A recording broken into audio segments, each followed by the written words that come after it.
como é que você veio parar na Unimontes, o que Perfeito. a gente Vamos lá. espera, o que que a gente espera da pesquisa da Unimontes inserida nessa região, o que que a gente pode esperar da universidade com relação à pesquisa para a região do semiárido mineiro. Os programas que a gente tem, né, dois programas de pós-graduação em produção animal e produção vegetal, então fala aí um pouquinho disso para a gente. Muito bem.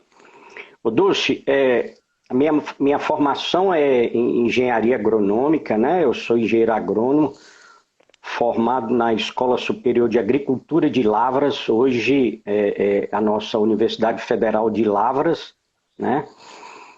A gente perdeu recentemente, né, um professor ícone da fertilidade do solo, o professor Alfredo Scheid Lopes, né? Foi meu professor da área de fertilidade, uma pessoa que contribuiu muito para a produção agrícola do Cerrado, né? Bom, desde aquela época eu me formei em 89, né? Desde aquela época eu venho estudando plantas forrageiras, né? O professor Alfredo foi uma das pessoas que me incentivaram aí nessa linha de trabalho, né? Uma área de fertilidade, ele sempre trabalhou com isso, foi muito bom. Mas de lá para cá eu vinha atuando como instrutor do Senar e o Senar me promoveu uma oportunidade muito grande de conhecer o norte de Minas, sabe? Eu tenho alguma bagagem em termos de norte de Minas, eu já rodei alguns trechos aí do norte de Minas, conheço um pouquinho do sistema de produção da pecuária do norte de Minas, né? Mas eu não entrei nessa área de produção animal propriamente dita, né? Eu quis trabalhar na base da produção animal, aliás, o que são as plantas forrageiras, né? Então, assim, como formação agronômica, eu achei mais fácil para minha formação. A gente faz fisiologia vegetal, fertilidade de solos, né? E aí uma parte de ecofisiologia também. Isso me deu um suporte muito grande para fazer isso. Eu entrei na Unimontes como professor designado em 1999. Fiz um concurso para ser professor designado da universidade.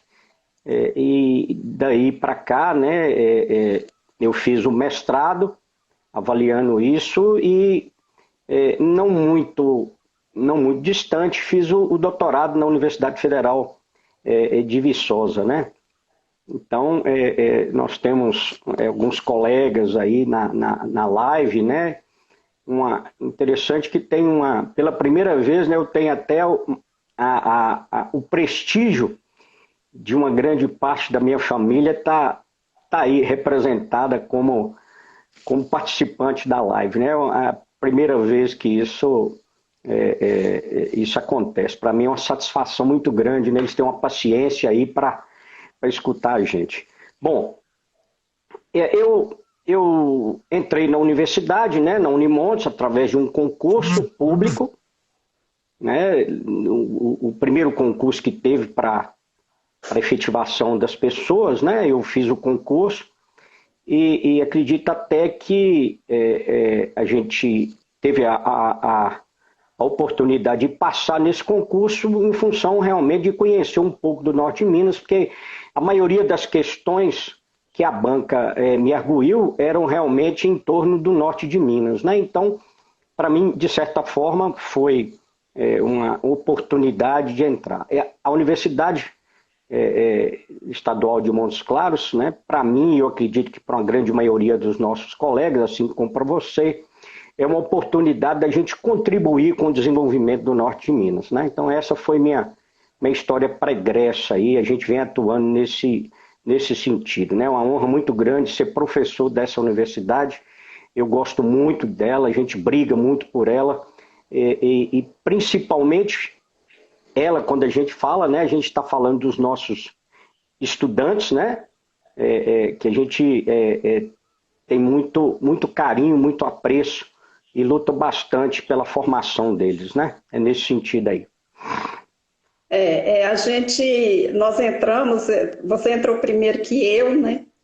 E eu vim para cá em 2003, logo após o meu doutorado, e primeiro em Salinas, né? E depois a gente foi transferido para cá, que deu uma alavancada boa no curso de zootecnia aqui em Janaúba, e é muito gratificante a gente participar dessa família, né? Porque, na verdade, é uma família que a gente participa e, assim como toda família, tem desavenças, mas a gente consegue superar e a gente espera, né, junto com os colegas aí da agronomia, dos dois programas, dos cursos de graduação, que a universidade traga um grande avanço aqui para a região. A gente já viu isso com os nossos ex-alunos, aí trabalhando efetivamente e sendo muito respeitados no mercado, né? Isso é muito bom para nós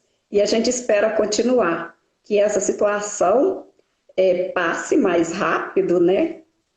Claro que a gente vai, o rápido nosso não é o rápido do corona, nem o rápido de Deus, e a gente espera que volte com toda força, né, para a gente continuar o nosso trabalho. Apesar de que a gente não parou o trabalho, né, Virgilinho? Que a gente está aí dando aula por videoconferência e se virando nos 30 para a gente repor isso aí para os alunos, e a gente espera que, claro que vai ter desgaste, mas a gente espera que a gente consiga superá-los todos. Vai ter dificuldade, a gente tem dificuldade, claro, como todos que estão passando, não todos, né, o mundo inteiro que está passando por essa situação, mas a gente espera que isso nos dê mais força para conseguir muito mais do que a gente já conseguiu até hoje, né? Travou? Claro. Não, travou não. Travou não, tá tranquilo. Nós estamos esperando as perguntas de vocês. Deixa eu lembrar aqui do tema, né? Ô Dulce, isso. Se você quiser, a gente pode começar pelo tema aí, né? O Silvano até parece que já colocou algumas questões aí, né? Que ele tem expectativa que a gente faça uma explanação, mas se você quiser, a gente pode iniciar pelo tema da palestra, né? Perdão, da live. A história do professor. Bem, então, Virgilinho, com essa bagagem toda dele de conhecimento e prática, vai nos abrilhantar com a seguinte questão: capim tolerante à seca é o melhor capim para fornecer para os animais durante a seca? Então, a gente aguarda perguntas disso. Enquanto isso, eu vou colocar aqui o questionamento de Silvânia, que é o que ele está comentando aqui. Sei que o tema é capim tolerante à seca, mas seria possível, meu amigo, responder sobre indicação de capim para agricultura irrigada em sistema de pastejo rotacional e seu potencial para o semiárido? E aí, doutor Virgílio, o que o senhor me fala? Bom, em relação a... Pois não? Oi? Você escutou, né? E está lendo aí também? Escutei. Não, escutei sim. Bom, em relação ao tema, o capim tolerante à seca, se ele é o capim mais adequado para os animais no período da seca? A resposta é não. Os capins tolerantes à seca, por incrível que pareça, são capins, é claro que isso é na minha opinião, né? São capins para serem utilizados nas águas. Será que travou, Dulce? Não. Não, né? Não. Ok. Então, o que acontece? Por que eu digo isso? como a gente é professor, eu gostaria de ressaltar alguns conceitos básicos, né? Por exemplo, seca. O que é seca? Seca é um fenômeno climatológico, tá certo? Provocado, né, ou causado pela insuficiência pluviométrica, né? Chuvas, insuficiência de chuvas. A seca, então, ela, de certa forma, altera a capacidade, a disponibilidade de água existente no solo para as plantas.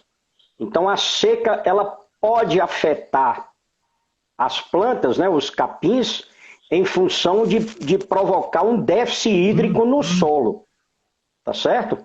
Ela provocando esse déficit hídrico no solo, ela pode contribuir para maior transpiração da planta, e aí a gente tem um desbalanço entre transpiração, a taxa de transpiração da planta, e a taxa de absorção e transporte de água na planta, né? Então a gente tem um desequilíbrio hídrico no solo, né? Uma deficiência hídrica, um déficit hídrico no solo. Isso altera o balanço entre a transpiração de água da planta então existe uma maior transpiração de água da planta nesse sentido do que a absorção e transporte de água nessa planta. Então, a planta pode sofrer um estresse hídrico provocado por uma alteração na disponibilidade de água do solo, né?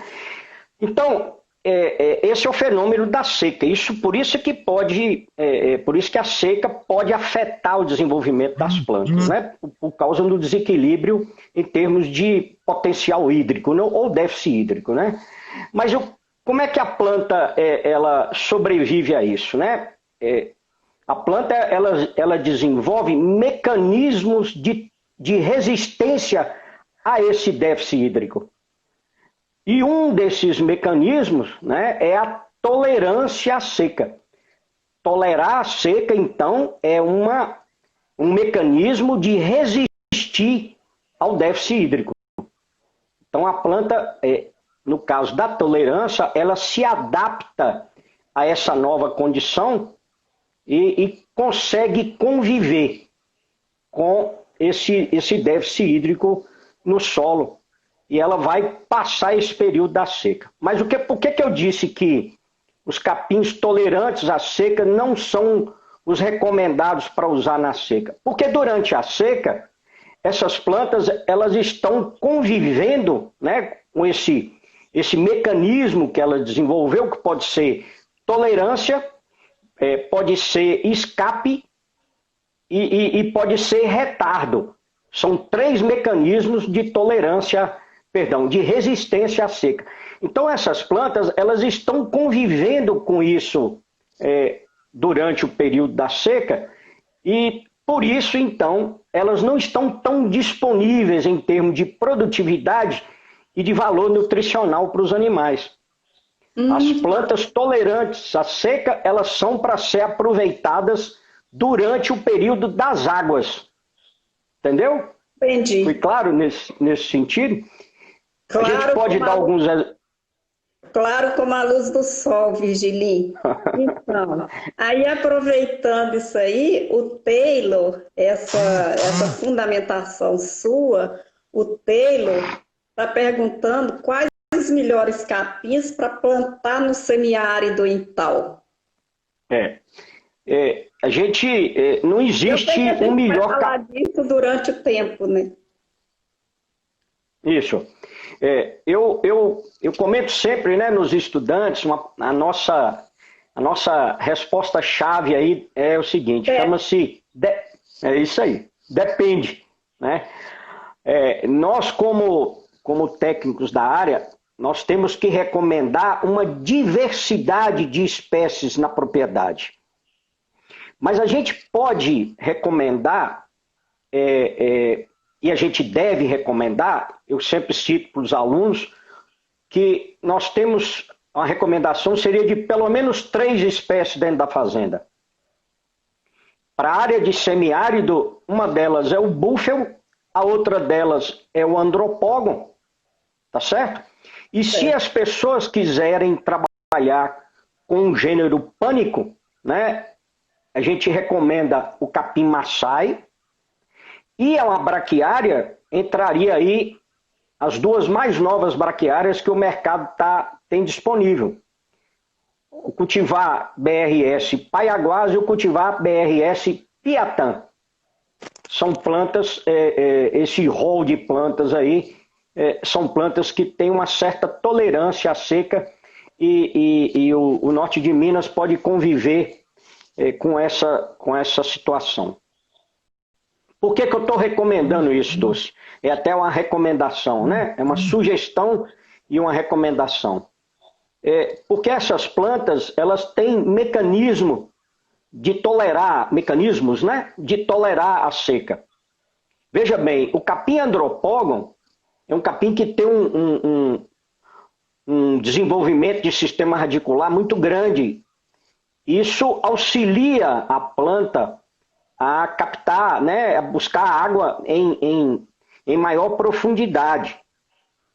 Outro mecanismo de ajuste, né, do capim andropógon é a sua relação lâmina-colmo na seca, ela diminui na seca, porque a folha ela perde água em maior proporção do que o colmo.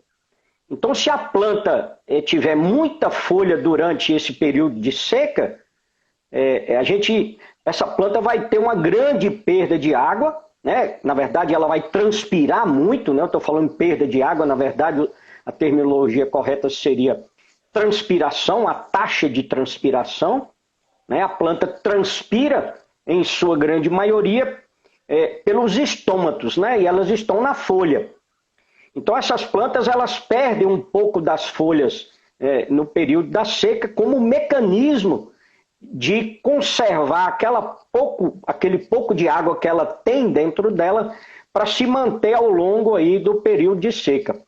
O búfalo, por exemplo, é um capim que tem uma estratégia diferente. O búfalo ele mantém uma relação lâmina-colmo mais baixa. Então, as pessoas que vêm aí do sul de Minas ou de São Paulo e compram propriedades na nossa região, a gente comenta com eles, olha, uma espécie para o senhor plantar é o capim búfalo. Aí eles falam assim com a gente, mas esse capim tem um porte baixo, tem pouca folha para os animais. Mas isso é uma estratégia dessa planta para sobreviver. Então, as pessoas podem apostar nesse capim. Você quer ver outra espécie que a gente tem pouco conhecimento, mas é uma planta adequada para isso? É o capim que a gente chama Urocloa, Urocloa moçambicensis. É um capim corrente, nome comum dele. Essa espécie Urocloa, a adaptação, a convivência dele com a seca é outra. O mecanismo dele é o de escape. Essa planta, ela completa o seu ciclo muito rapidamente antes que o déficit hídrico seja severo. Então a gente precisa aproveitar a planta, né? Aproveitar essa planta, esse potencial que ela tem, para tentar conviver com ela de forma mais adequada, né? Na verdade, não são as plantas que estão erradas. Somos nós que não sabemos manejar as estratégias que essas plantas têm para conviver com esse déficit hídrico aí. Tá certo? Então, tudo é questão de conhecer e aplicar a ciência, né? Da melhor forma para que os resultados sejam eficientes. Com certeza, né? Dulce. Eu não tenho medo de falar em momento algum que a ciência é a solução para isso, né? Para essas situações que a gente está convivendo, né? E que a gente está trabalhando ao longo desse tempo, né? Graças a Deus nós temos uma condição, de certa forma, com todas as dificuldades que nós temos lá na Unimontes, nós temos alguma condição de fazer pesquisa e contribuir, né? né? Nós não estamos resolvendo todas as questões. Na verdade, a ciência é muito mais busca, né, de identificação de problemas do que realmente responder às questões. Nós estamos sempre atrás disso, né? Às vezes indicar a solução, né, Vigilinho? Olha, tem um comentário aqui, ó, do Aristeu, que ele está perguntando o seguinte: no manejo de forrageiras, devo deixar semear no primeiro ano de cultivo ou entro antes com os animais? Aqui já vem a questão de manejo, né? Tá certo. Essa é uma questão que o norte de Minas tem assim um histórico de utilização, né? Na minha visão, as plantas forrageiras, elas são perenes. Os perfilhos que são os componentes das plantas que são anuais. Então a gente tem a todo momento um perfilho se desenvolvendo, a gente brinca, né? A gente nasce, cresce, fica bobo e casa. Eu não fiquei boba não, Vigilinho. Tá certo. E nem cresci. Mas, então, o que acontece? A planta, quando ela emite a inflorescência e produz semente, ela cumpriu o seu papel biológico na face da Terra. Então, e essa planta, ela não se sustenta ao longo do tempo, não é porque ela emitiu inflorescência, é porque ela emitiu perfilhos, que são os filhos da planta mãe. Isso é que garante perenidade da planta ao longo do tempo. Então, na minha visão, na minha concepção, deixar o pasto sementear para depois colocar o gado é um equívoco. É um equívoco que o produtor está fazendo. A não ser que ele esteja com a expectativa de colher semente, né? Fazer um campo de semente na sua área.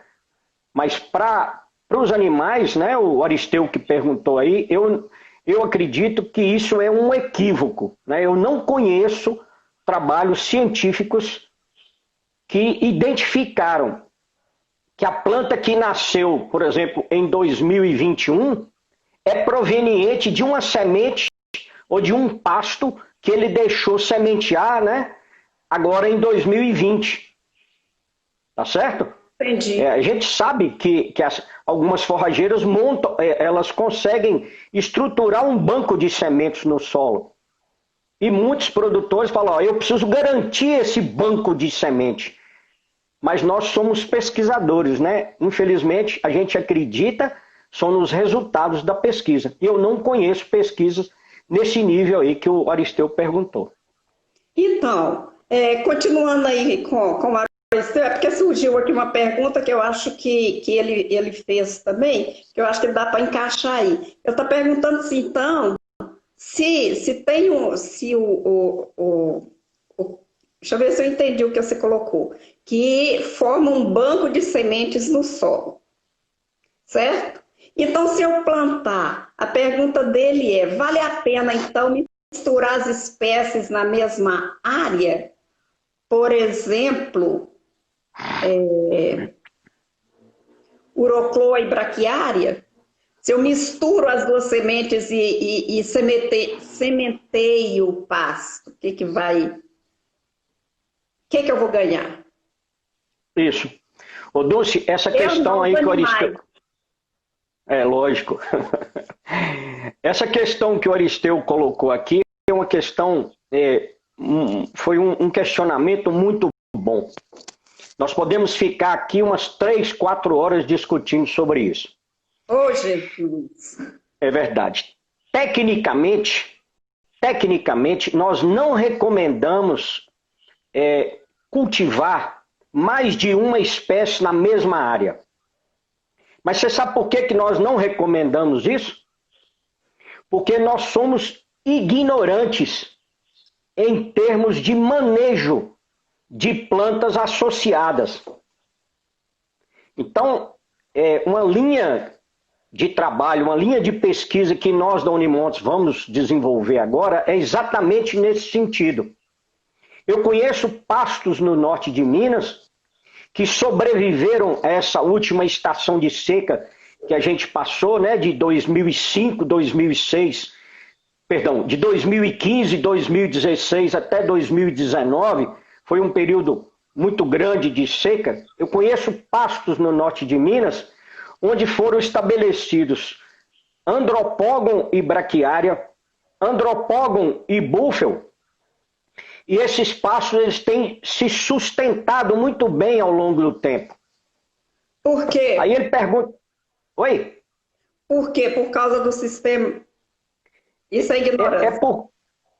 Não, é exatamente. A ignorância é porque nós não sabemos manejar essas duas plantas no mesma área. Então a gente não recomenda fazer isso. Mas então a gente precisa estudar melhor como é que isso deve funcionar.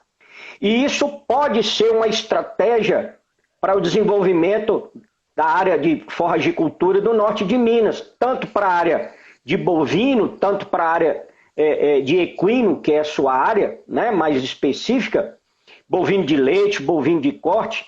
Então essa pergunta que ele fez é puxando a orelha nossa como pesquisadores. Porque as pessoas perguntam assim, mas se eu tenho duas plantas na mesma área, como é que eu vou manejar o pastejo com base em altura que se recomenda? Altura de quem? Do andropógon? Ou altura do búfalo? Ou altura da braquiária? Então, na verdade, o produtor do norte de Minas, né, ou o pecuarista, ele quer, de certa forma, sustentabilidade do seu pasto, para evitar ficar ficar semeando todo ano. Uhum. E isso com duas espécies pode ser evitado. Se você tem, por exemplo, o búfalo e o urocloa, se ocorrer uma seca muito grande, né, ou você saiu do período das águas, onde você está aproveitando o urocloa, né, com muito mais intensidade, e vai chegando para o período da seca, se você controlar a altura do pasto do búfalo, na seca você vai ter forragem suficiente para trabalhar com esse pasto. Entendeu? Aproveitou o urocloa na época das águas e no período seco você vai ter o búfalo para ser aproveitado. Então tem um comentário aqui, Virginie. Tem um comentário aqui, um questionamento aqui do professor Fredson, nosso colega, que ele está colocando o seguinte: então a melhor estratégia que o produtor pode ter é aquela que busca plantas com mecanismos de tolerâncias diferentes? Perfeitamente, Fredson. É isso daí. Mecanismo de tolerância diferente. Você precisa associar os mecanismos e, por isso, nós precisamos conhecer muito bem as plantas. Né? A gente precisa estudar essas espécies. Eu estou vendo, tem uma pessoa que perguntou aí que ele está vendo o aumento das áreas cultivadas com maçá e com paiaguás, mas ele não tem visto aumento com piatã. É mais no sul da Bahia. Os produtores estão começando a conhecer o paiaguás e a piatã, né? O piatã, que é o cultivar piatã. São plantas recentemente lançadas no mercado. Então a gente ainda não conhece esse tipo de espécie forrageira, a gente precisa estudar melhor, né? Aquele negócio do macaco esperto, né? Não põe a mão em qualquer... Também, Virginie, ele está perguntando qual tipo de solo que seria mais adequado. Para? Do menino lá da Bahia, da assistência agropecuária, né? Que ele fala de Maçai e Paiaguás, mas piatã é no sul da Bahia. Em quais regiões do norte de Minas tem piatã? E para qual tipo de solo que ele é mais eficiente? Isso, o piatã é uma planta do grupo das brisantas, né? Hoje a gente chama Urocloa brisanta. Nada mais é do que aquele antiga Braquiária brisanta, né? Isso não vem ao caso, é uma terminologia mais teórica. Mas são plantas advindas aí do melhoramento das brisantas e a piatã é uma planta que tem uma tolerância a solos de fertilidade, de mais baixa fertilidade. A gente está falando aí de um índice de saturação de bases, né, um V%, em torno aí de 40 a 45% de saturação por base, com a CTC do solo, né, um T grande, né, que a gente pega lá na análise do solo, não menor do que 10 miligramas, 10 centimol de carga por decímetro cúbico. Então o piatã é uma planta menos exigente do que a marandu, tá certo? Que o capim-marandu, que é uma braquiária brisanta, né? Ou Urucloa brisanta, são sinônimos, mas é uma planta que pode ser estabelecida em solos de estrutura física, por exemplo, mais arenosos, né? Onde você tem, por exemplo, menos de 35% de argila. Tá certo? Entre 15% e 35% de argila. Entendeu aí, Laís? Quem está falando pela Aroeira, assessoria agropecuária, Virgilinha, a nossa ex-aluna Laís Matos, que colocou esse questionamento aí do piatã e do Maçai. Maçai, né? Agora, Dulce, eu preciso fazer uma ressalva em relação ao capim-maçai. O capim-maçai é um pânico, geneticamente, os capins do gênero pânico têm uma exigência em fertilidade maior do que as braquiárias e do que o andropógon. O capim-maçai, é preciso nos atentar bastante para isso. É uma planta que tem um crescimento muito rápido, tá certo? Esse crescimento muito rápido pode alterar a relação lâmina-colmo, ou seja, você pode ir tendo mais colmo do que folha, se a pessoa não se atentar para o manejo do maçai. E aí, se a gente recomenda uma planta dessa para os equinos, por exemplo, nós sabemos que os equinos não são ruminantes, não é isso mesmo, professora? Exatamente. É ele que estava provocando, que provocou um monte de morte. Fólica. Aí, né? Cavalo. Isso. Então, não é a planta que é ruim para o equino. Somos nós que não sabemos manejar o maçai, mantendo uma relação lâmina-colmo alta, e com isso colocar os animais para pastejar. Então, o cavalo, a gente sabe muito bem, né, que tem incisivos, né, pinças, né, dentes, e ele morde a forragem. Ele corta com os dentes, né? Exatamente, ele corta com os dentes e ele consegue aprofundar o seu bocado muito grande, né? Muito intensamente, né? Vamos dizer assim. Quer dizer, nós temos, para dar o exemplo, acho que todo mundo, não sei se todo mundo conhece, no manejo do pastejo, nós temos duas terminologias muito boas. Uma é frequência e a outra é intensidade. Frequência é de tempos em tempos.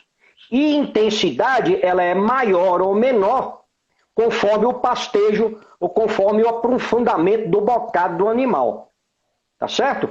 Os bovinos, né, eles pastejam menos intensivamente as plantas do que os equinos, exatamente por causa da presença de dentes aí no palato e no maxilar. Né? A gente sabe que os bovinos não têm dentes no palato, né? Então ele lança a língua, apreende a forragem e traz para dentro, né? do seu trato gastrointestinal, aí, se é assim que eu posso falar. Você me corrige aí se eu tiver errado. Então, muita gente pode falar, professor, o senhor está recomendando maçai para equino? Não. Eu estou recomendando maçai como um pânico de mecanismo de tolerância à seca maior do que o mombaça, maior do que o zuri, né, que o seu grupo de pesquisa fez um trabalho, né, avaliando aí o comportamento ingestivo de equinos no capim-maçai e o capim-mombaça, perdão, o capim-zuri e o capim-mombaça, né? O zuri e o mombaça. E nós não tivemos ao longo do experimento nenhum problema de comportamento e rejeição do equino em relação a pastejo de pânico. Teve? Não, não. Nós não tivemos nenhum. O que se diz do cavalo? Que o hábito de pastejo é baixo, né? Então, aí que o animal vai sempre preferir aquelas pastagens, aquelas forrageiras mais baixas. Mas o que a gente vê na literatura é que ele vai escolher pela composição bromatológica, né? A altura do pasto ele não vai influenciar tanto. O que importa é a composição bromatológica da forrageira. Tudo bem que ele pode acabar com o pasto. Oi, travou? Não travou não. É só uma parte na sua fala. Veja só, nós da forragem, nós precisamos comentar com vocês, que trabalham mais com nutrição, que antes do animal identificar o valor nutritivo da planta, ele precisa se deparar com a estrutura da planta, a estrutura do pasto. O que é uma estrutura do pasto? Estrutura nada mais é com que a forma com que a planta está presente para o animal. Como assim? Onde estão as folhas? No extrato superior? No extrato inferior? No extrato superior eu tenho mais como ou eu tenho mais folha? Então o animal ele se depara com a estrutura no primeiro momento. Então ele vai consumir aquela planta que tem uma abundância de folha. Por quê? Porque as folhas são de mais fácil preensão, tá certo? Obviamente que quando ela está dentro do animal, né? Como ela tem um maior valor nutritivo, ela vai promover um maior desempenho no animal. Mas primeiro, antes do valor nutritivo, o animal se depara com a estrutura do pasto. A forma com que a planta se apresenta para esse animal. Tá certo? Certo. Nós fizemos um experimento avaliando o pastejo dos animais bovinos, tá certo? Próximo das plantas onde tinha uma planta daninha com espinhos e longe da planta daninha, dessa planta daninha que tinha espinhos. Os animais pastejaram, em sua maioria, perfilhos que estavam longe da planta daninha, em detrimento daquelas plantas que estavam próximo da planta daninha. Então, olha só, o animal, ele identificou não o valor nutritivo no primeiro momento, mas ele identificou a estrutura da planta, claro, tá certo? Claro. Para poder consumir. Obviamente, depois que o valor nutritivo vai fazer diferença para ele. Se você não parar, eu fico falando muito, né? Ok, tem uma colocação aqui, Virgilinho. Na sua opinião, do professor Edson Porto, lá de Paracatu, na sua opinião, temos muito a melhorar o comércio de sementes do búfalo. Recomendação, qualidade, né? E é um comentário que eu estou fazendo aqui para você falar alguma coisa, o que você pode falar em termos disso. E mandando abraço para nós.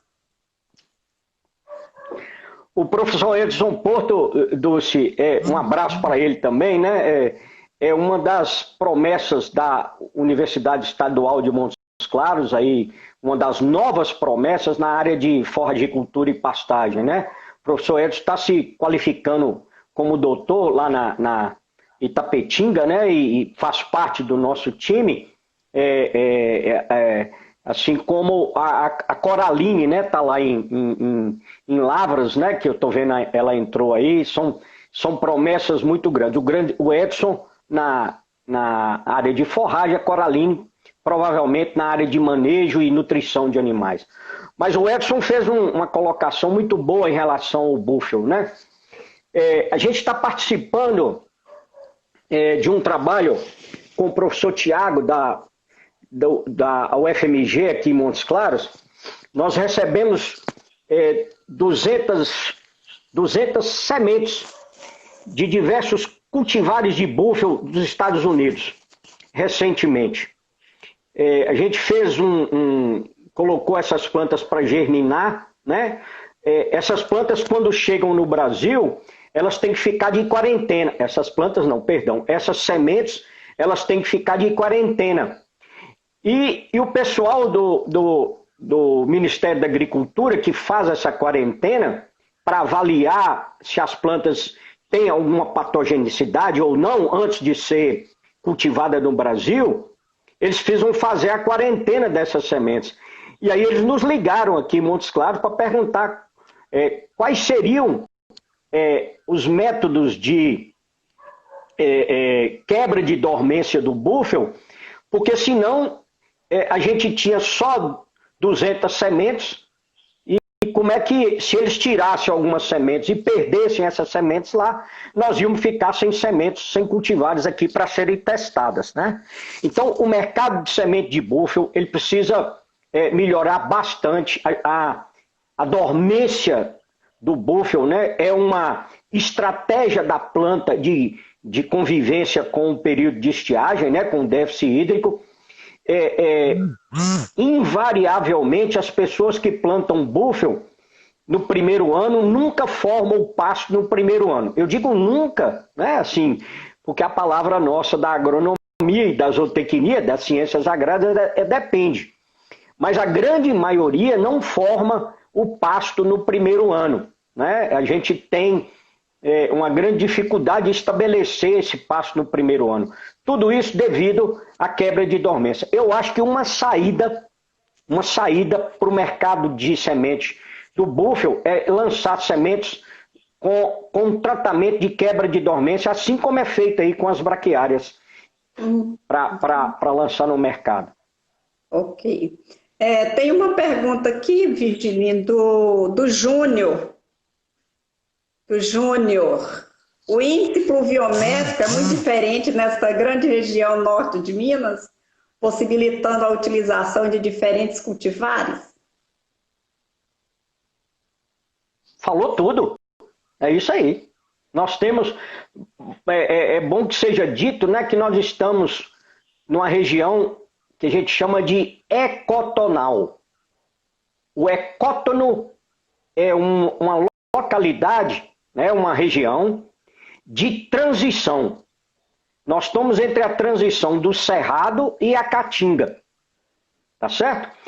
Nós aqui não exploramos intensivamente a Caatinga como recurso forrageiro, porque nós temos algumas vegetações, né, algumas regiões com vegetação de cerrado ainda, né? A nossa mata é uma mata seca, uma grande parte.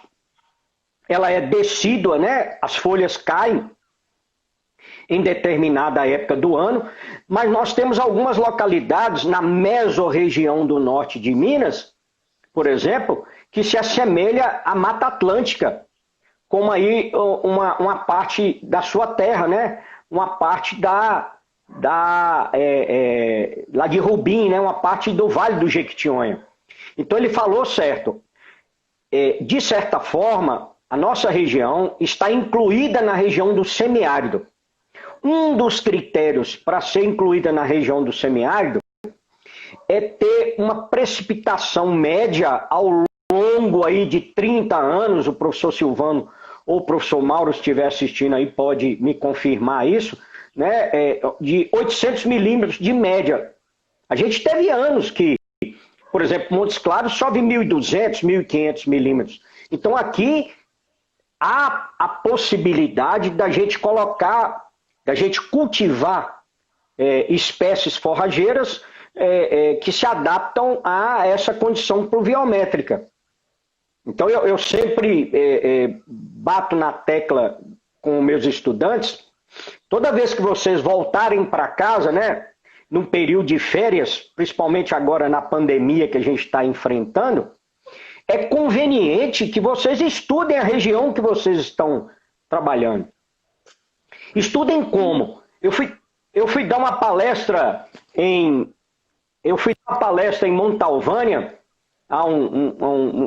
o ano passado, né, em novembro do ano passado, e eu dei a palestra E aí, depois da palestra, a gente foi bater papo com os produtores, que é a melhor parte, né, na verdade, da palestra, é conversar com as pessoas que têm experiência, para que a gente troque experiência nisso.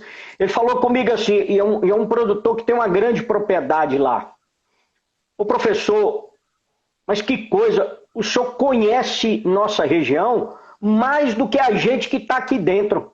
Eu falei, como assim? Uai, o senhor mostrou a temperatura basal, que é limitante, que é aquela temperatura mínima que ocorre na madrugada, que limita o crescimento da planta, e minhas plantas lá, e os meus cultivares, né, as minhas espécies de forrageira que eu tenho lá na região, na minha propriedade, uai, eu levanto de manhã, quando é o período do inverno, essas plantas estão morrendo.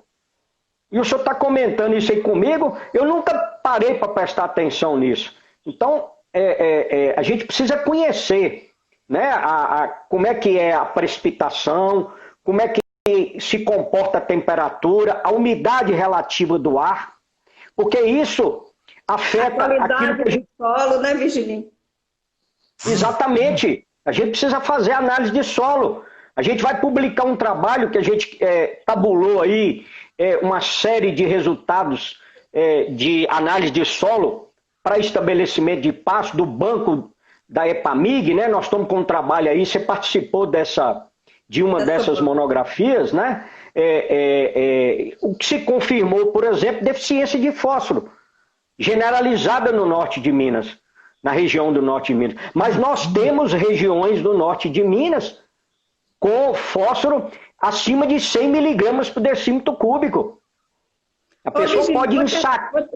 Vou te atrapalhar aí, que olha só, vai cair dentro de uns 4, 5 minutos, a live vai cair. E Como aí, respondeu o Silvano, não... Ninguém saia não, porque eu vou voltar. Nós vamos voltar. É só... É assim que funciona? Depois eu chamo de novo. Você não sai não, não vai lanchar não. Não vai comer canjica agora não. Você vai falando, se cair aí, gente... Só para... Não, tá tranquilo. Eu tô preocupado aí com a pergunta do Silvano, né? Do professor Silvano, que é um colega, uma pessoa que está trabalhando, está estudando aí a irrigação no norte de Minas, né? Lâminas d'água, manejo, assim como alguns outros colegas estão trabalhando lá na nossa Unimontes, né, no nosso departamento de ciências agrárias com isso. Mas o Silvano perguntou em termos de pastejo rotativo com irrigação. Um pânico que se destaca nisso aí é o Mombaça. Nada também que possa colocar o Zuri para ser pastejado, né? E o Tifton 85, que é um sínodo, né? Não é um pânico, é um sínodo. É uma planta, é bom a gente destacar isso, né? É uma planta, ela não é uma planta tropical, é uma planta subtropical. O que eu quero dizer com isso? Sinara está me falando aqui, Virginia, só um pouquinho. Sinara está me falando aqui que você tem que pedir para voltar. Ah, tá, eu tenho que entrar lá e pedir para voltar. Exato. Perfeito. Tá? Perfeito. O sínodo, numa região aí, por exemplo, como Monte Azul, a gente foi visitar um sistema de produção. O sínodo é uma planta que não tolera desaforo, sabe? Você precisa, aliás, quem trabalha num sistema rotativo, que a gente chama aí, é o rotacionado, né, que se costuma falar, quem trabalha num pastejo rotativo sob irrigação, quem usa irrigação, não pode brincar. Realmente não tem 7 de setembro, não tem Natal, não tem Carnaval, porque a planta não espera isso, e você está pagando um custo da irrigação alto. Então o que a gente recomenda? Se você tem dinheiro para estabelecer 10 hectares de pasto irrigado, começa com 5. Eu vou até além. Começa a trabalhar com 1, 2 hectares. Porque quando você assustar, você vai ter que aprender a manejar adequadamente esse pasto. E a quantidade de animais que você vai ter nessa área é algo em torno de 10 unidades animais por hectare, 12 unidades animais por hectare. Então, é uma intensificação do processo. Intensificar significa você tirar mais por área. Não é gastar mais dinheiro, não. É você tirar mais. Há casos, né, da gente aplicar, por exemplo, 300 quilos, 500 quilos por hectare ano de nitrogênio nas áreas irrigadas. Mas isso não é o papel da grande maioria dos produtores do norte de Minas, sabe, Dulce? Isso aí é para quem já aprendeu a manejar o pasto de sequeiro, que não é fácil. Eu sempre comento com os estudantes, né, com a turma nossa, a gente mostrar como é que se maneja um pasto no slide dentro da sala de aula é muito bom, é muito cômodo. Mas no campo, essa situação é bem diferente. Então, não comece com 10 hectares, não comece com 5 hectares. Trabalhe com 1 hectare e meio, 2 hectares, porque depois você não vai ter dinheiro para comprar gado para colocar no pasto. Tal o processo de intensificação que você vai fazer num sistema irrigado, sabe? É muito conveniente a gente alertar. Tem algumas perguntas aqui de algumas pessoas que no final é a mesma questão. O que você tem que considerar na escolha de 2 gramíneas forrageiras para associar? E o Fredson está perguntando o que você acha do consórcio de leguminosas e gramíneas para os ruminantes como estratégia para os períodos de seca. Fredson, muito bom. O que eu acho ótimo, excelente, o consórcio de gramínea e leguminosa. Novamente, eu bato na tecla da ignorância. Nós não sabemos manejar esse consórcio. Seria muito adequado se a gente tivesse essa tecnologia. Eu falo aqui no norte de Minas, em regiões onde a precipitação é 1.800, 2.000 milímetros, como é no Acre, é muito comum consorciar amendoim forrageiro com capim Tifton. E a gente não pode copiar essas tecnologias lá e trazer para cá. Por exemplo, o amendoim forrageiro, Arax Pinton, você não consegue cultivar ela aqui no norte de Minas. O Tifton 85, por exemplo, é uma planta de sequeiro. Se você for cultivar ela em sequeiro, você vai dar com os burros na água.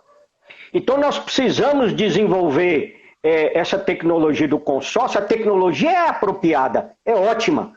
Só que nós ainda não sabemos fazer isso. Entendeu? Nós, por exemplo, poderíamos consorciar o Estilosantes, que é uma planta que foi selecionada aí no Cerrado de Diamantina, e o Estilosantes nós podemos consorciar com o Andropógon, com a braquiária, fazer um consórcio com o Búfalo. Daria para a gente tentar trabalhar nessa situação, tá certo? É uma opção ótima, só que nós ainda... Tem que olhar, e o que é que você tem que conferir para poder associar 2? O que eu vou ter quais as características que são importantes na hora de eu escolher, que eu tenho que observar na hora de escolher o consórcio? O Fredson já respondeu essa pergunta quando ele comentou de mecanismos de adaptação, né? A primeira delas você deve observar mecanismos...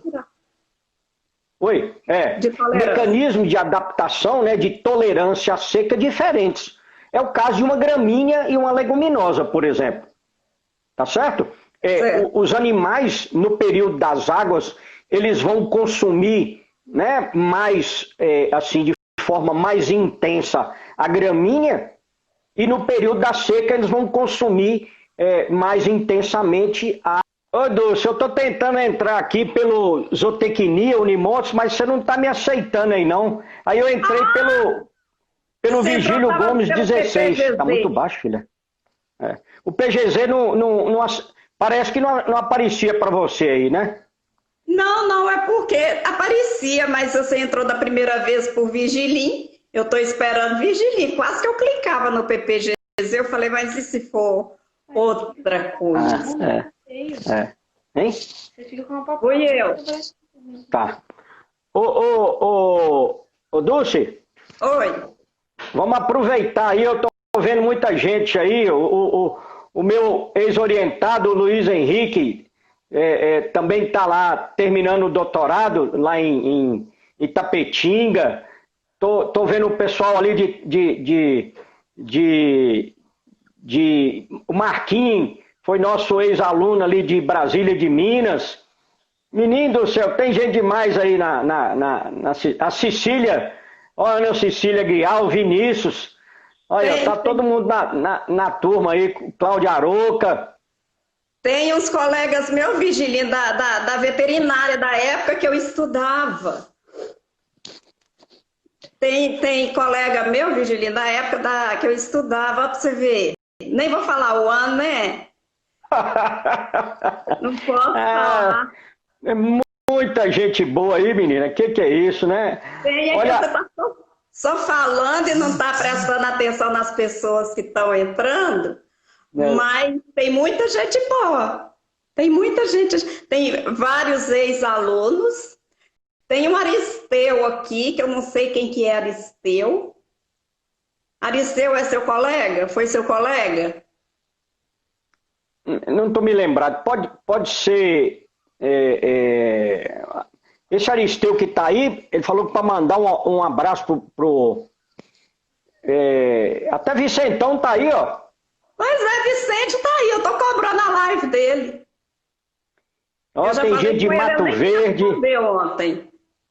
Tem gente de Mato Verde. Ó, o Marquinhos, que foi meu orientado. O Marquinhos foi responsável aí e Cecília também, né? Claro.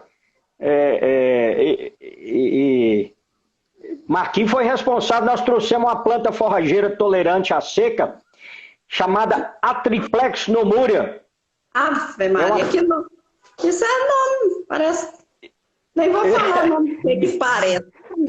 O nome comum dela é um feno, feno salgado.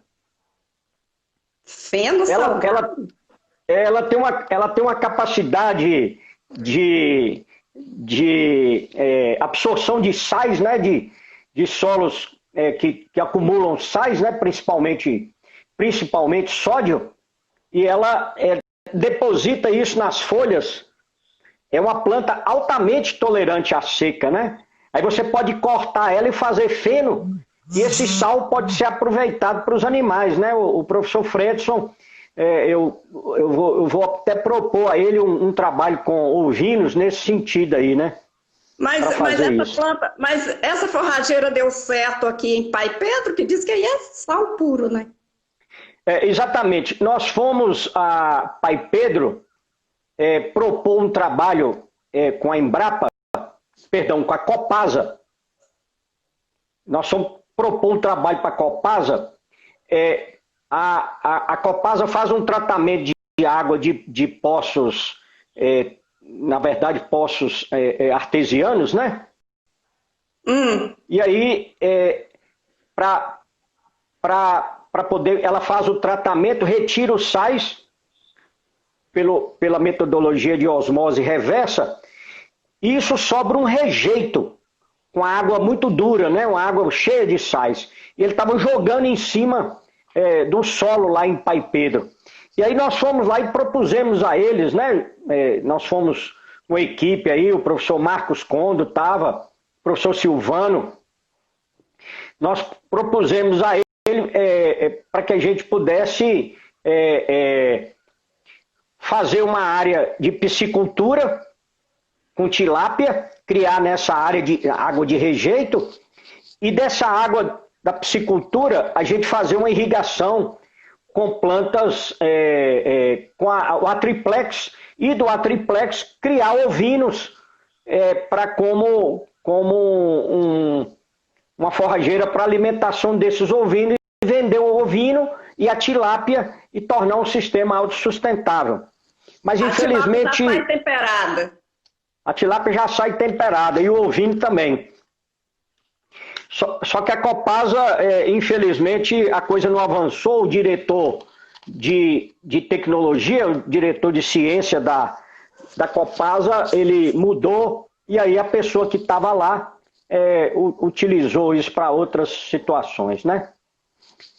Tem uma pergunta aqui Pode falar. É que eu ia te falar uma pergunta. Tem o Eduardo Pires perguntando se o maçai seria o capim ideal para silagem. E tem outra aqui de silagem, deixa eu ver qual que é a outra. A espécie que indica para aqui na região, você já falou. Tem uma outra, de silagem, acho que é só essa. Ô Dulce, eu quero fazer uma ressalva aí. O Eduardo Pires é uma pessoa também, né? Não, ele é da minha família, é um cara que conhece também. O pai dele é falecido, né, Dr. Simeão Ribeiro Pires. É uma das pessoas de maior cultura que já existiu aqui no norte de Minas.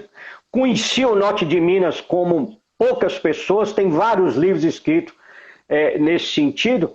E esse meu primo aí, Eduardo Pires, ele é uma pessoa também que conhece, ele é formado em agrimensura, mas ele tem uma veia na área de pedologia.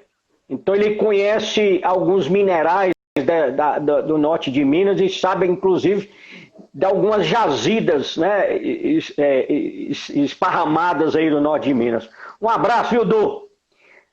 Agora, ele perguntou, ia fazer uma parceria boa com o Marcão, hein? É verdade. Nossa Senhora, qualquer hora eu vou levar ele lá na Unimontes, né, para que ele conheça o departamento, e o Marcão é uma das pessoas muito boas para entrar em contato com ele.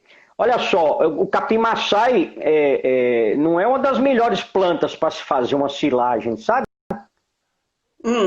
Silagem, se a gente for fazer silagem de capim, tem um cultivar que foi lançado recentemente, BRS Capiaçu. É uma planta, tem um colmo, um diâmetro maior de colmo, acumula mais açúcar. É uma planta que tem um crescimento maior, né? E esse açúcar ele é transformado via fermentação aí, e a gente consegue ter uma planta com uma silagem de melhor valor nutritivo, né? Só para esclarecer aí, Virgilinho, o capim-açu que você está falando aqui não é aquele que tem lá no Rubim, que é quase... Não, aquele lá é o capim-açu. Esse aqui foi lançado, ele chama BRS Capiaçu. Vai que o povo do Rubim acha que lá tá bom demais. Não, aquele lá é quase que uma planta daninha, né? Ô, Dulce, tem uma pergunta aqui o André, o ex-aluno nosso, né? Ele hoje é um ex-aluno nosso aí da zootecnia. Ele fez um questionamento. Hein? Não, pode falar. Ele fez um questionamento aqui, ó. Qual a melhor recomendação para o aproveitamento do excesso de produção no período das águas do capim-búfalo e andropógon para o período da seca? Se eu entendi muito bem, André, o seu questionamento, amigo, um abraço para você, né? É sempre bom a gente receber os questionamentos dos nossos egressos aí, né? A gente está sempre à disposição. Hoje é um colega. É um colega, Virgilinho. Foi das primeiras turmas e a gente chamava ele de negão. Hoje não pode falar negão, não, né? É afrodescendente. Mas ele é uma pessoa que, pelo que eu tenho escutado aí, é uma pessoa muito bem preparada, uma pessoa que está encaixada aí no meio, no ensino, inclusive, né? Se eu entendi muito bem, eu vou falar talvez ele esteja trabalhando no manejo. Olha só, deixa eu explicar, por exemplo, uma pergunta que não surgiu, qual que é a proporção de espécies tolerantes à seca que a gente coloca numa propriedade? Nós estamos falando da propriedade da região do norte de Minas, né? Claro. Então, veja só, nós temos, teoricamente, nós temos 7 meses de período das águas na nossa região. Teoricamente. Teoricamente, dentro desses 7 meses de período das águas, nós temos 4 meses apenas, onde nós temos a possibilidade de ter maior produção de forragem. Outubro, novembro, até fevereiro, março. Isso, de certa forma, representa entre 33% a 40% do período chuvoso. Pode ter numa propriedade de 100 hectares, 40 hectares, você pode optar entre o búfalo ou o andropógon. E até mesmo o urocloa. Então, 40% da propriedade, você vai trabalhar com plantas que toleram a seca, mas são plantas que você vai intensificar o processo de utilização durante o período das águas. E os 60% restante da fazenda, você vai estabelecer plantas que têm uma certa tolerância à seca, mas que você não tem um rápido crescimento durante as águas. As braquiárias, paiaguás ou piatã. Agora, como é que eu escolho a área para estabelecer o búfalo ou o andropógon? Aí o filtro, o critério não vai ser mais tolerância à seca, porque elas duas estão no mesmo nível de exigência, ou quase no mesmo nível. A gente sabe que o búfalo é mais tolerante à seca do que o andropógon, mas a gente pode equiparar elas duas aí em termos de norte de Minas. Então o critério para escolha, aí agora, não é mais tolerância à seca, passa a ser fertilidade do solo. Se você tem solos ácidos, solos com afloramento de rocha, solos com pedregosidade, você pode optar pelo andropógon. E aí, nas áreas de melhor fertilidade, até mesmo, eu estou falando até mesmo áreas arenosas, mas de melhor fertilidade, você faz opção pelo búfalo. Deu para entender? 40% com as plantas tolerantes, 60% com as plantas que de certa forma toleram, mas elas crescem mais devagar ao longo do tempo.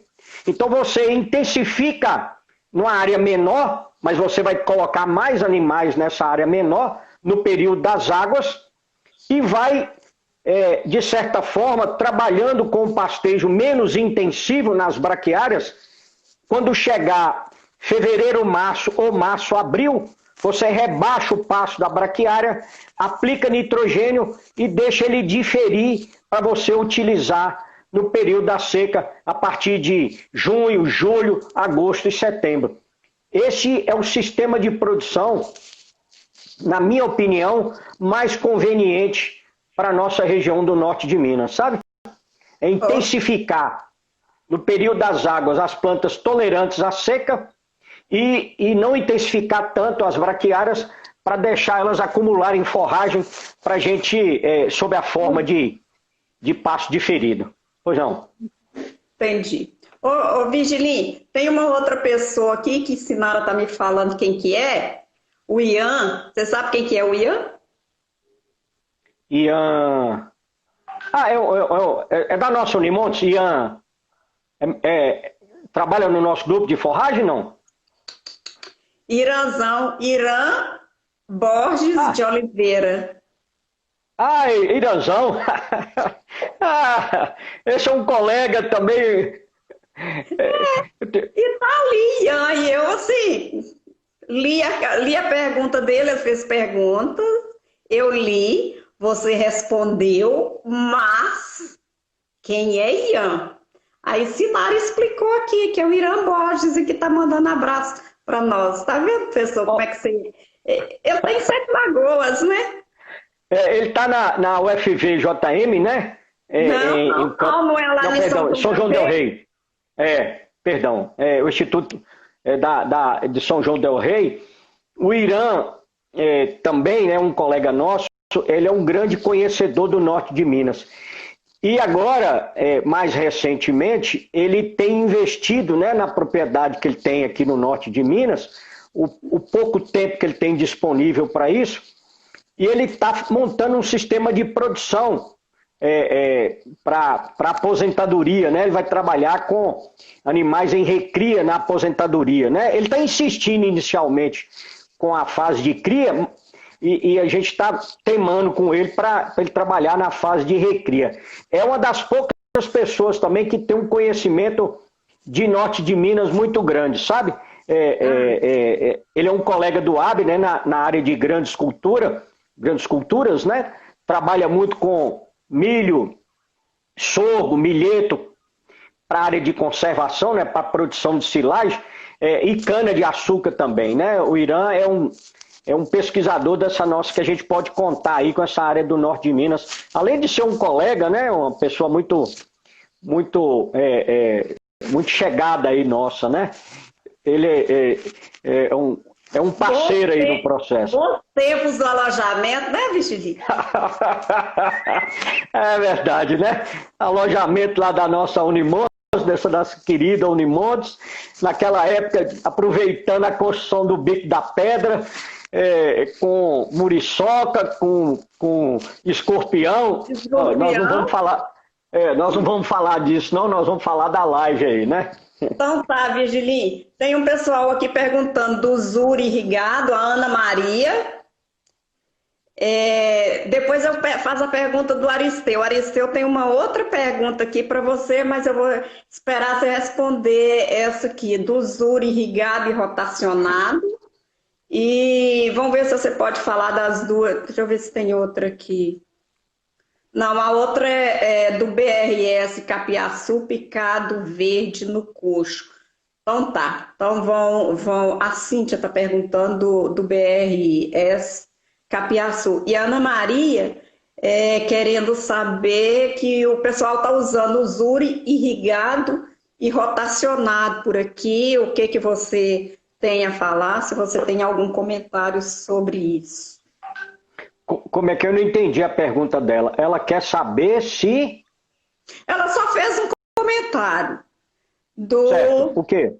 do Zuri irrigado e rotacionado. Tá. O pessoal está fazendo uso disso aqui. Isso. O capim Zuri é um pânico, né? A gente já comentou. É BRS Zuri, né? Foi lançado também pela Embrapa em parceria com umas empresas que vendem semente. Essas empresas, elas patrocinam de certa forma a Embrapa, né? Um grupo de empresas produtoras de semente. Elas patrocinam a Embrapa para que a Embrapa possa fazer trabalho de melhoramento, né, capitaneados aí pela doutora Cacilda, na área de braquiárias, e a doutora Liana Janck, na área de pânico. O BRS Zuri é uma opção forrageira aí, né, do norte de Minas. Eu quero até fazer uma homenagem aqui ao meu orientador, professor Antônio Ricardo Evangelista, professor aposentado da Universidade Federal de Lavras, que ele dizia o seguinte: alternativas, elas vêm para somar e não para competir entre elas. Então, se a gente tem a opção, por exemplo, de trabalhar com Zuri e Mombaça, você trabalha com as duas plantas. O Mombaça tem um porte maior, né, do que o Zuri, até mesmo o manejo deles é diferenciado. O manejo para você, a altura para você entrar no Mombaça, né, para você colocar os animais no Mombaça, é 90 centímetros. O Zuri é isso aí em pastejo rotativo. O Zuri é uma planta de porte menor, tem uma maior produção de folha do que o Mombaça na altura de manejo dele, que é 70 centímetros de altura para colocar os animais, entendeu? Eles têm dado muito certo, são forrageiras, são opções forrageiras para que as pessoas possam escolher nesse processo. A gente tem uma referência em termos de manejo de pastejo rotativo, né, em Monte Azul, um produtor lá em Monte Azul tá mantendo 18, olha só, 18 unidades animais por hectare, trabalhando com vaca leiteira, em 1,5 hectare de capim Zuri, 1,5 hectare de capim Tifton 85. Então o Zuri é uma planta que tem um potencial de crescimento enorme nessa nossa região. A gente já mediu o crescimento dessa planta, as pessoas podem não acreditar, mas em pastejo rotativo, sob irrigação, no verão, aqui no norte de Minas, a planta cresce 7, 8 centímetros por dia. Isso é uma explosão de crescimento. Então por isso que eu falei, se você tem opção de trabalhar com irrigação do norte de Minas, tome cuidado, não estabeleça 10 hectares de uma vez. Você planta você estabelece você semeia, né? 1, 2 hectares, porque você vai precisar colher essa planta de forma muito mais efetiva. Entendeu? Entendi. Tem alguém aqui, Virgínia, o Gabriel. Gabriel fez uma pergunta mais cedo, na primeira live. Em situações de poucas plantas por metro quadrado, é recomendável deixar o capim semear para aumentar o stand de plantas? Ou a situação é melhor contornada com o perfilhamento? Em uma situação de quê? De poucas plantas por metro quadrado. É recomendável deixar o capim semear para aumentar o stand de plantas?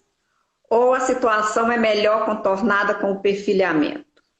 É melhor contornada com o perfilhamento. Isso é uma estratégia que a gente tem usado logo após fazer o semeio do pasto, né? Quando você vai estabelecer um pasto, você vai semear, né, as plantas, e quando as plantas estiverem ocupando 70% da área, você vai fazer o que a gente chama de pastejo de uniformização. É o primeiro pastejo que se faz, né, com os animais na área, por curto período de tempo, exatamente para que você, com os animais, elimine o meristema apical dessas plantas e estimule as plantas a perfilhar. Então, a gente fecha pasto, né, uma terminologia muito comum que a gente fala, a gente fecha o pasto através do perfilhamento. A gente não fecha esperando sementear o pasto, não. Com certeza você vai enfraquecer o pasto. E eu queria fazer um adendo aí nessa pergunta dele, Dulce, é o seguinte.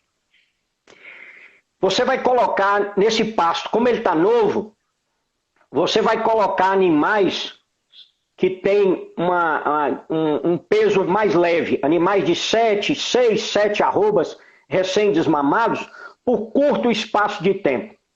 Aí a pessoa fala com a gente assim, é muito comum os estudantes falarem isso com a gente até na sala de aula, mas professor, os animais vão arrancar as plantas, porque as plantas estão muito novas, o produtor até comenta isso com a gente. Ué, eles vai arrancar mesmo, e é bom que se faça isso, porque essas plantas que estão sendo arrancadas são plantas que não se enraizaram adequadamente. Então elas vão ter dificuldades em de se sustentar ao longo do tempo. Então o que está acontecendo? O animal está auxiliando a que você faça uma seleção das plantas mais resistentes ao longo do tempo. Então isso, de certa forma, é muito bom. Entendeu? Entendi. Tem outra questão aqui, ó, Virgilia. Cíntia, o que você acha do fornecimento do BRS, capiaçu picado verde no coxo? As pessoas são, as pessoas são muito engraçadas, né? Assim, engraçadas no sentido de deixar a gente à vontade para responder. Porque, repete para você ver a pergunta que ela fez para mim. O que que eu acho, né, do BRS Capiaçu para fornecer verde no coxo? Olha só, capineira é uma área na fazenda delimitada do pastejo dos animais, quer dizer, é cercada para os animais não entrarem para consumir. Onde a gente estabelece uma planta, aí é plantar mesmo, a gente planta uma planta que tem um alto potencial de produção, alto valor nutritivo para a gente cortar e fornecer no coxo. Tá certo? Certo. A utilização de capineira, na minha parca e curta visão, é um atraso na bovinocultura de leite, que sempre usou mais na de leite, e na pecuária de corte mais ainda. Por quê? A gente passa a ser garçom de vaca, a gente passa a ser garçom de boi. E isso, você indo lá e cortar, também. E de cavalo também, né? Então, você indo lá cortar e fornecer no coxo, você elimina o processo de seletividade do animal, que é inato dele. Então, você está aumentando o seu custo de produção. Tá certo? Então, certo. Pasto é o alimento mais natural e barato que a gente tem. Tudo que você fizer para substituir o pasto como alimento pelo animal, você vai aumentar o custo de produção. Agora, veja bem, nós estamos falando de pasto para alimentar o animal. Agora, em terra de cego, quem tem olho é rei, concorda? Então, se nós estamos numa Oi? Uhum. Se nós estamos numa região semiárida, ocasionalmente nós podemos perder algum pasto, porque nós não soubemos manejar adequadamente as plantas e o capim vai morrer. Então, quem tem capineira na propriedade, você tem um recurso forrageiro para atingir ou para atender a esse período. Então, olha só, como recurso único, a capineira, na minha visão, ela vai aumentar o custo de produção. Mas como recurso forrageiro opcional, a gente tem que ter, como cana, uma área de cana, você tem que ter na fazenda. Nem que for para você fazer cachaça, nem que for para você fazer garapa, nem que for para você fazer rapadura. Mas você tem que ter uma área de cana, porque também é a planta forrageira que você pode aproveitar como volumoso, onde a matéria seca, o custo da tonelada da matéria seca é a mais barata do que você fazer silagem de milho, silagem de sorgo, entendeu? Então, são essas opções, aquilo que a gente comentou. Se você tem opções, né, se você tem variedades, é melhor você trabalhar com elas do que fazer isso. Eu espero que ela tenha entendido o que eu comentei em relação a isso daí. Em melhoramento animal, né, Virgilinha? Se você tem mais opções, o seu ganho genético vai ser melhor. Se você tem uma variabilidade maior, o seu ganho genético vai ser muito maior. Né? Tá vendo que a tecnologia ela se adequa às diferentes áreas das ciências agrárias com o mesmo propósito, né? Foi bom você tocar nesse assunto aí, questão do melhoramento genético e tudo, né? Um questionamento muito bom é a gente trabalhar aí quais são os animais, né? Tem a área da professora Sinara e a área sua. Quais são os animais mais aptos a gente colocar para a região semiárida? Como é que a gente pode trabalhar isso, né? Raças puras ou animais mestiços? Animais maiores? Pode falar, Virginia. Animais maiores, né? Eu manter uma vaca de 40 quilos de leite num sistema em pasto, ou eu ter 4 vacas de 10 litros de leite no sistema que trabalhou em pasto, né? Isso aí, essa questão, a gente vai cutucar o professor José Reinaldo. A área dele, ele é o rei da F1, então a gente espera que ele se manifeste, né? É verdade. A professora Sinara pode até nos auxiliar aí, né? Ela fez um trabalho medindo parâmetros, né? Fisiológicos, parâmetros de comportamento, né? De animais mestiços, não é isso mesmo? Sim, ela fez um trabalho muito interessante lá na fazenda de Felizlândia, avaliando os parâmetros fisiológicos. Ela tem outros trabalhos também com parâmetros fisiológicos aqui no norte de Minas, né? A gente vai lá de gado de corte, né? Então, como que foi o desempenho desses animais em sombreamento e não sombreamento, conferindo exatamente os parâmetros fisiológicos, né? Então, acho que é o trabalho de professora... né? Oi? A professora Sinara está até respondendo aí nos questionamentos, né? Para nós é preferível 4 vacas de 10 litros de leite. Claro, claro. É isso mesmo, né? Você vai mudar o ambiente para colocar o animal ou você vai trazer o animal mais adaptado àquela condição ambiental? Então, o que a gente, em melhoramento genético, tem que fazer? Associar. Qual que vai me dar o maior retorno? Porque exatamente isso aí. É o retorno que vem para o produtor, né? Que o produtor vai receber. Então, eu tenho que sempre trabalhar o genótipo com o ambiente que vai ser inserido.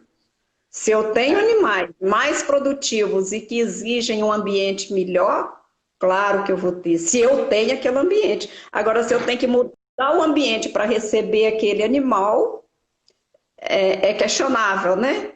Então, talvez aí a gente tenha que mudar o objetivo, né? Exato. Do sistema de produção, né? O sistema de produção.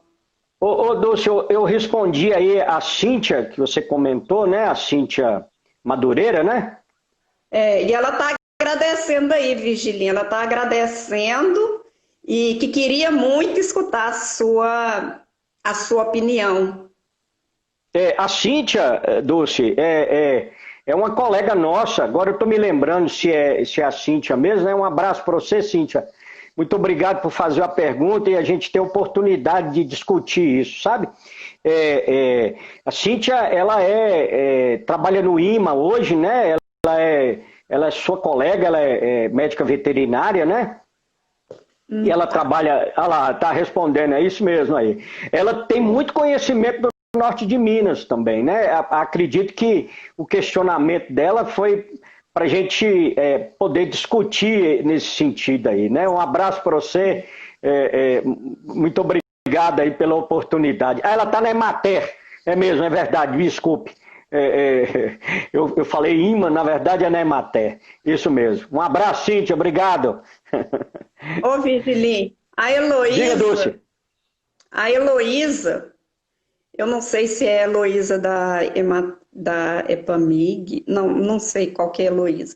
Ela está perguntando aqui, ó, que quando você estava respondendo sobre o perfilhamento. Perfeito. Diante da resposta sua, né, sobre o perfilhamento do capim ou a semeadura, como fazer a reforma de um pasto?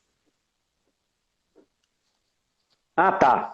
Ela está querendo abordar aí, né, a questão de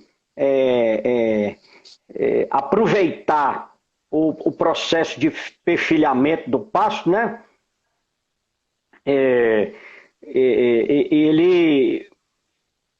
Eu estou vendo aqui o Cláudio, né, falando que a Cíntia formou com ele, né, o Cláudio Arouca, né? A Cíntia está até comentando que trabalha muito com capiaçu e curumi, que é um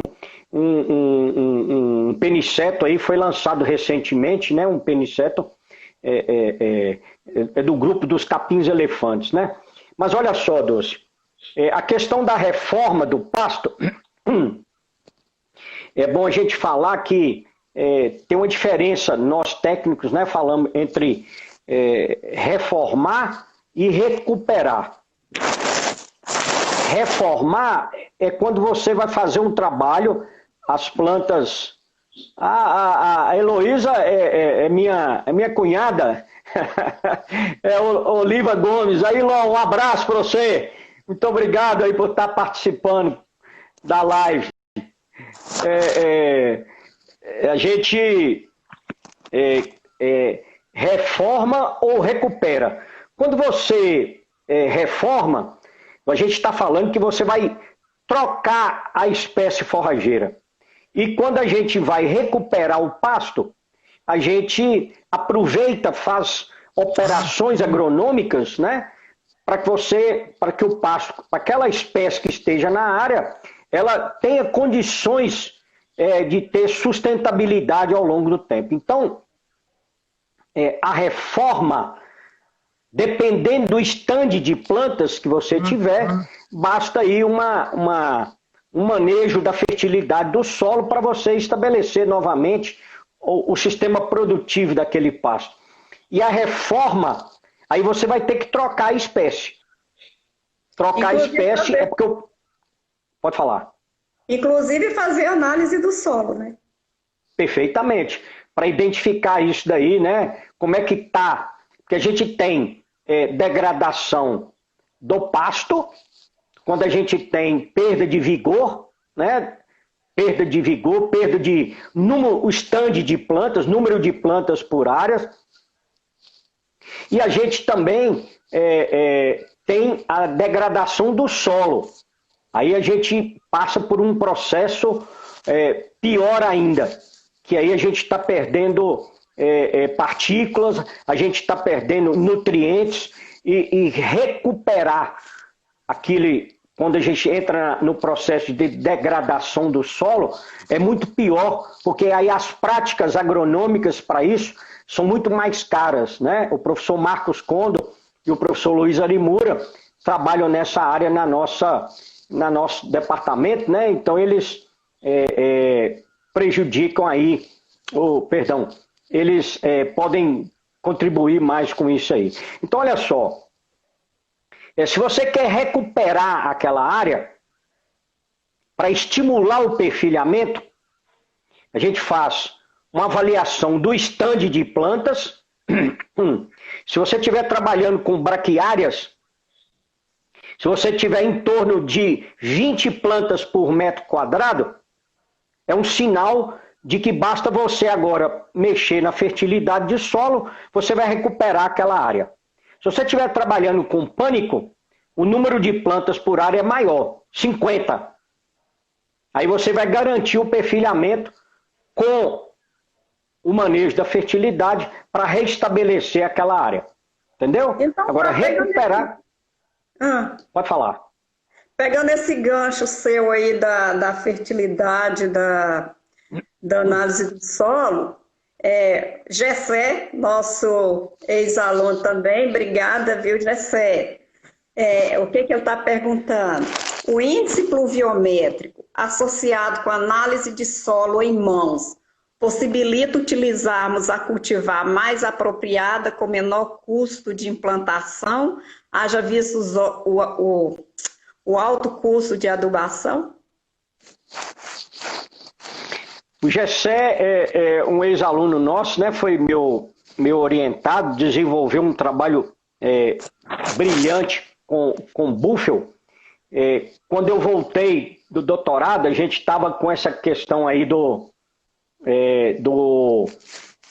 da altura, né? De manejo por altura das plantas. E aí a gente estava entusiasmado com isso, né? Aí nós fomos buscar através do Gessé. O Gessé tem um conhecimento de manejo de propriedade do norte de Minas, e já muito bom. Ele tem muito tempo que está aí na lida. E o Gessé fez um trabalho com Buffel, né? Testando a altura do Buffel, frequência e intensidade. E aí a gente foi esperar o búfalo atingir 50 centímetros de altura para colocar o gado. Isso, na época do verão, foi muito bom. Ele deu, se não me falha a memória, uns 4, 5 cortes no búfalo.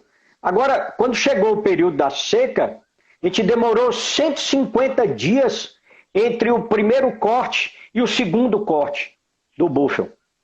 Então, ninguém melhor do que o Gessé para falar isso daí. Associar índice pluviométrico com a fertilidade do solo para que você escolha dentro desse rol de plantas forrageiras qual que melhor se adapta à sua região, à sua localidade, já que nós estamos numa mesorregião do norte de Minas, né? Um abraço para você, Gessé. Muito obrigado.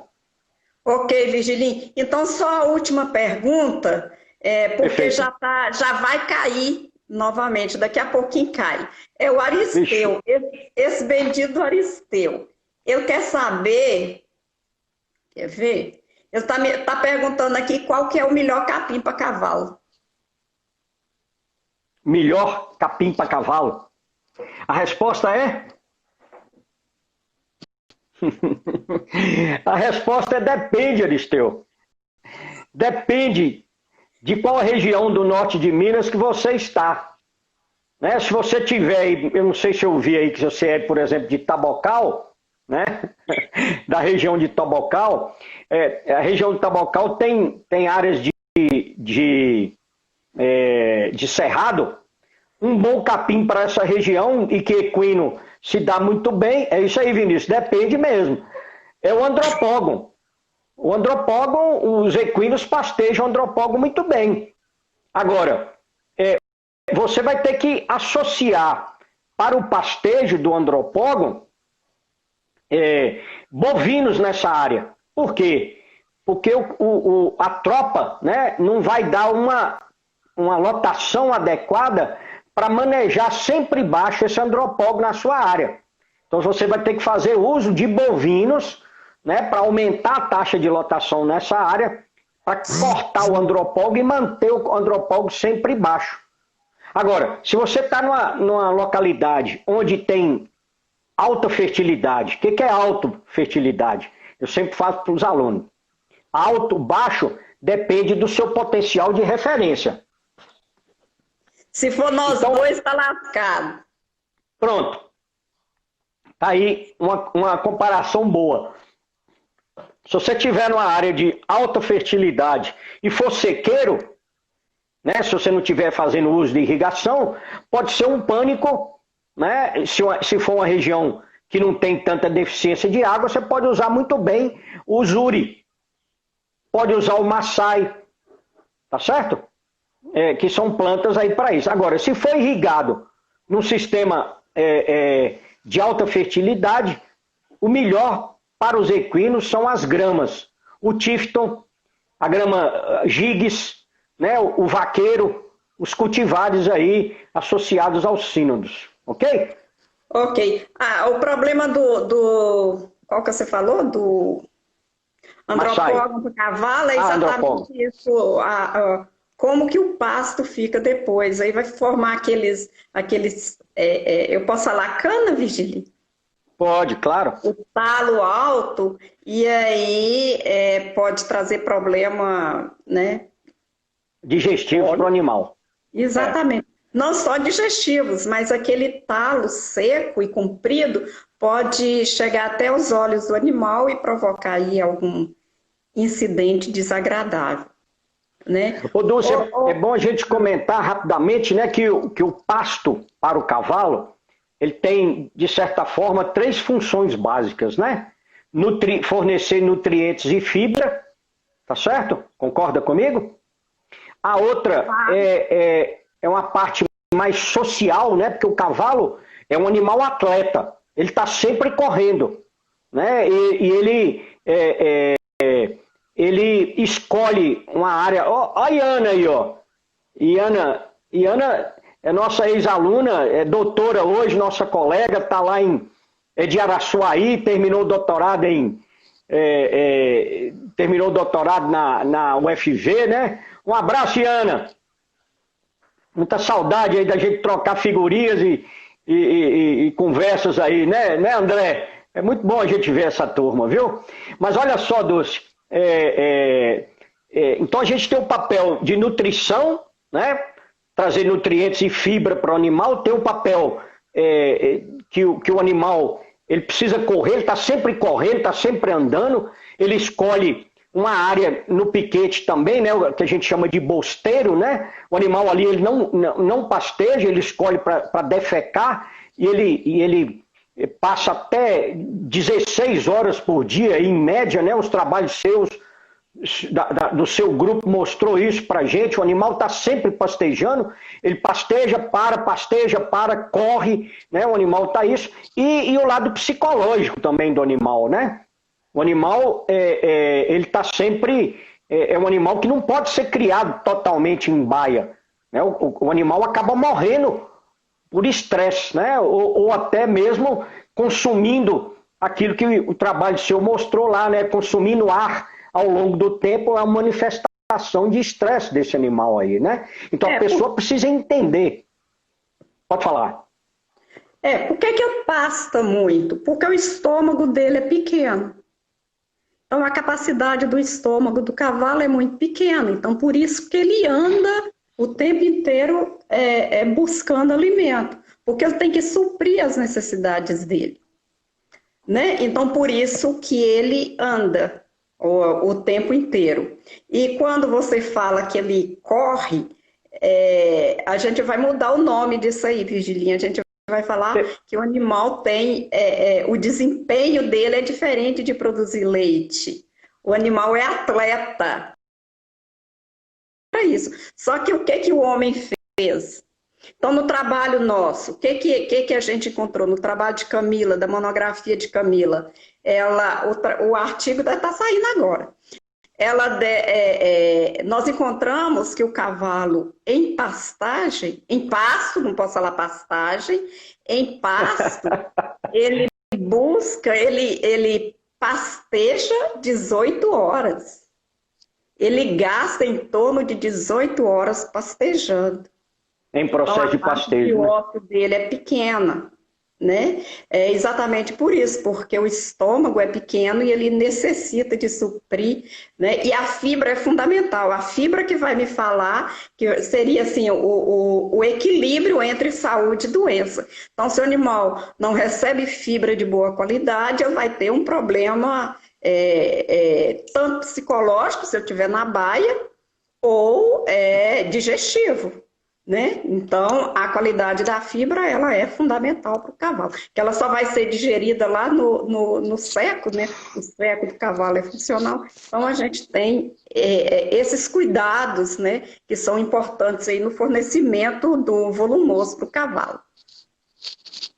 Vou deixar um beijo para minha sobrinha aqui, a Patrícia, né? Tá. Tem o Irã, Vigili. E Sinara disse que já vai cair. Caiu, Virgilinho. Obrigada, gente. Obrigada, foi muito bom estar com vocês, falar com vocês.